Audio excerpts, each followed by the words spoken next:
Hello everyone, it is early March and it is still a very important time for grain production over the summer rainfall region, and we will see rain over most of the interior and above normal rainfall over much of the eastern and to northern parts of the country. Much of those northeastern areas will see totals exceeding 30 to 50 millimeters over the next few days until Tuesday the 10th of March, according to this GFS ensemble forecast. So much of the summer grain production area will also see totals probably exceeding about 50 millimeters or 40 millimeters in places. We have a tropical low pressure system over Botswana, and that will be a main contributor to moisture in our area, and the interaction of that system with an upper air trough later moving through will give us widespread rain later this week and during the weekend over the central to northeastern parts of the country, and especially the northeastern areas. We will also have some rain over the winter rainfall region, and that will be associated with a cold front that will bring drier conditions then later this weekend to the central areas, and will also result in the rain in the southwest and also cooler conditions and lower temperatures, especially over the southern parts of the country. With all the moisture, there will be extensive cloud cover, and we may see conditions that will favor the development of fungal diseases over the crop areas. We can also expect that maximum temperatures will be somewhat subdued during the next few days, so we won't see hot and dry conditions developing again during the early part of March, which is very important for our production over the northeastern parts of the country.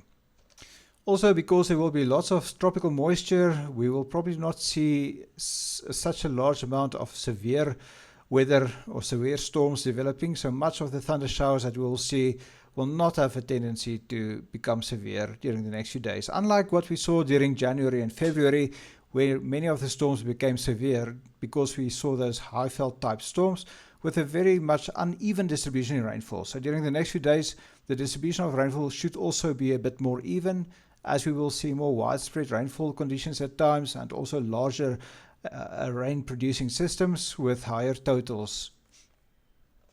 On the EUMETSAT infrared image, we see the position of that tropical low pressure system over Botswana and Angola. And there's also a large amount of clouds around that, and somewhat lower cloud also into the eastern parts of the country. And it's already cooler with cloudy conditions over many of those areas. So the main area of activity at this stage is Southern Africa, and that then also tells us that during the next few days we should see good rainfall over much of the summer rainfall region. We looked at the observed conditions, the rainfall for 20 February to the 1st of March. And if one focuses on the summer grain production area, we see that especially the western half to southern half of that region received welcome rain during the last few days, exceeding 50 millimeters in most places, and totals even exceeding 100 millimeters in areas such as Bultfontein and Hertzogville. And then further towards the north, somewhat lower, with totals around Bothaville in the order of 20 to 40 millimeters. So also in the southern half of northwest, with totals in the order of 30 to 40 millimeters.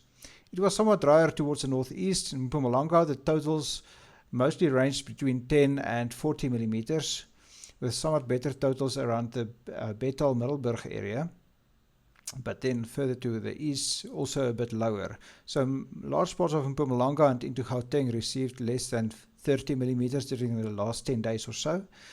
But we see much better rainfall over the central to western parts of the summer grain production region. And at least at this stage, it is now cooler and relatively wet in many of these drier areas in the east. We move on to the forecast now, looking at the average maximum temperature expected from the 3rd to the 9th of March. And if one look at the summer grain production area, you can see that while the western areas will be somewhat warmer, as can be expected usually, maximum temperatures on average between 25 and 30 degrees Celsius, and the eastern areas somewhat cooler, with maximum temperatures in most of those areas on average below 25 degrees Celsius. So it is cool for this time of the year, and we don't see any areas that will be extremely hot for this time of the year. If we look now at the highest maximum temperatures for the same period, 3 to 9 March, we see that over the summer grain production area, there will not be a region there that will see maximum temperatures exceeding 35 degrees Celsius. So with the far western parts of the region, the highest maximum temperatures will be in the order of 30 to 35 degrees Celsius, but nowhere higher than 35. So those very high temperatures, where maximum temperatures can at times exceed 35 degrees Celsius, will be mostly over those far western areas. That will be early next week. And then also later this week and into the weekend, we may see some hot conditions developing over those far northern to eastern low-lying areas, such as the eastern parts to northern parts of KwaZulu-Natal and possibly parts of the Lowveld and Limpopo River Valley.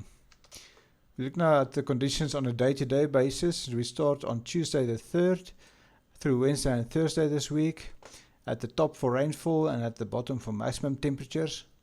And what we can see early in the week already, the position of that tropical low towards the north, giving widespread rainfall over Botswana. And then we see as the week progresses, the rainfall becomes more intense and spreads into the interior, central, and then later northeastern areas, where we will see daily rainfall totals that can be significant in places.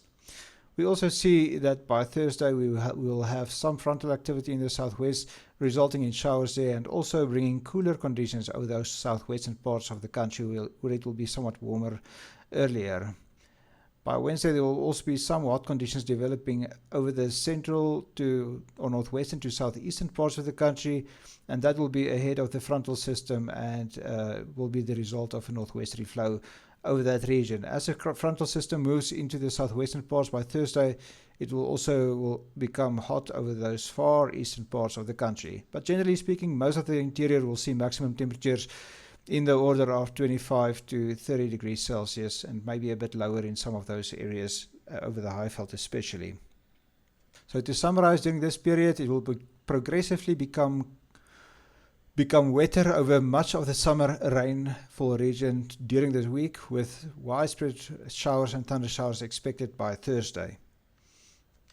Looking now at the end of the week, by Friday and during the weekend, Saturday and Sunday, we see another cold front on Friday moving over those southern parts, and by Saturday it will be quite cool to cold over the southern parts of the country.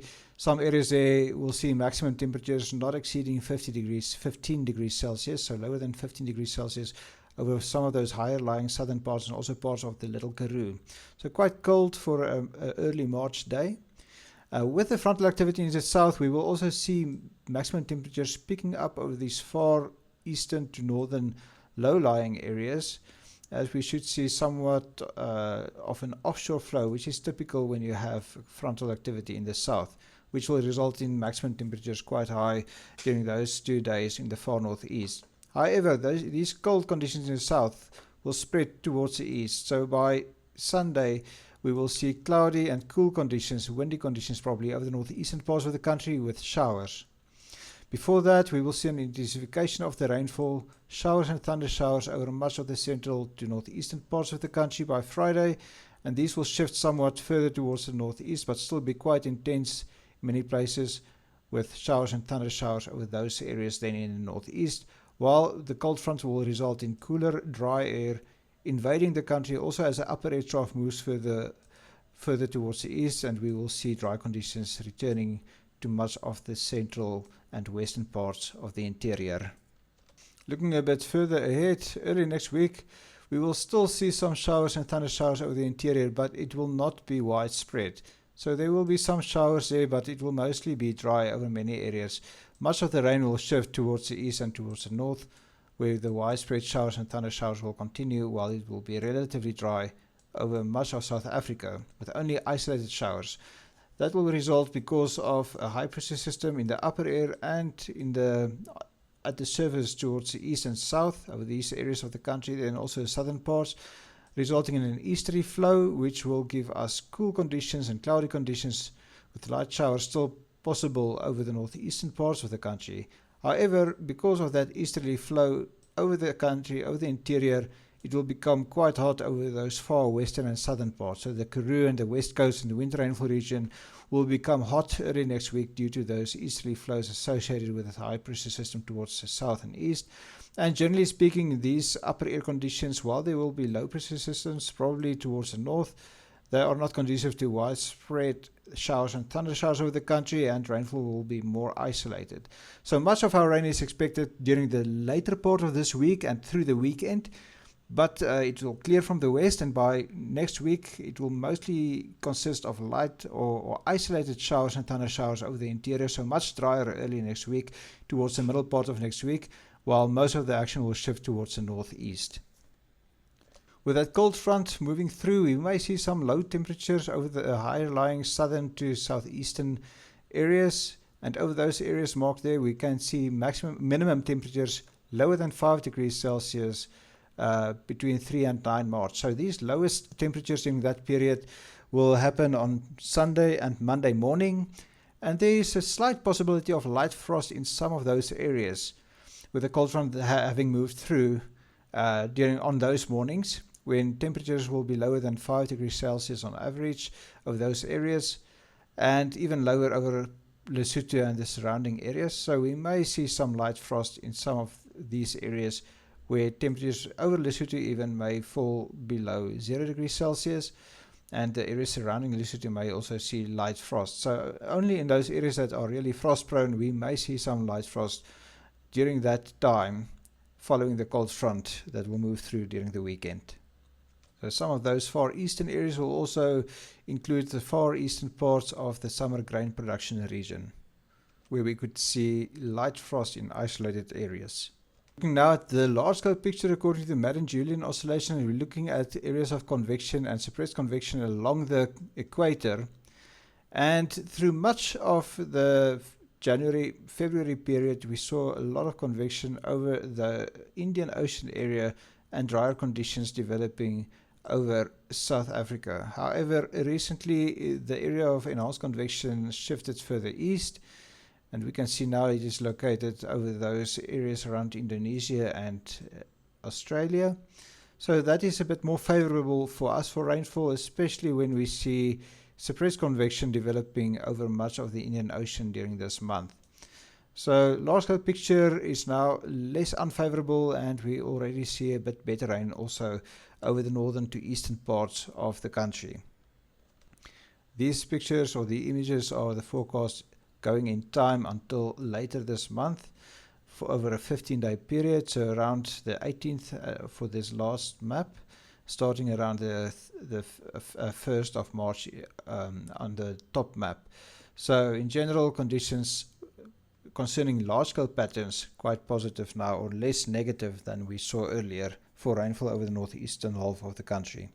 So to summarize, we look at the rainfall anomaly until the 10th of March according to the GFS ensemble, and we see much of the summer grain production area and most of the northeastern to central parts of the country will be wetter than normal, while it will be somewhat drier in total over the areas much further towards the east and over the Indian Ocean.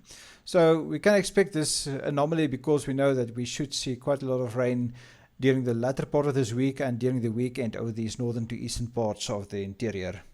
Looking a bit further ahead now towards the 18th of March, and we see the signal over South Africa is a bit neutral, not much in the way of dry or wet conditions. We know that with the cold front moving through during the weekend and drier conditions developing over the interior, the signal is not as wet as for earlier during this current week. So we can see a break in the rain probably towards the middle of March. But generally speaking, the upper air, or let's say the large scale pattern along the equator is now a bit more favorable, so we will probably not see hot and dry conditions developing during March, and at least with all the rain expected during the next few days, it will easily be a month where we could see normal to above normal rainfall over much of the summer rainfall region and the summer grain production area, especially those northern to eastern parts, which were somewhat drier during February. Now, we will look at these patterns as they evolve in the Cumulus newsletter later this week. 2010 was described as the decade of disruption. Smartphones, wearables, technology built to last. So why don't we build everything that way? Luckily, there is a group of people that still believe in this way of thinking. For over 10 years, they've helped farmers build lasting futures with crop insurance that stands firm when it matters most. AgriSeker. We are where you are. an authorized FSP underwritten by Land Bank Insurance Company.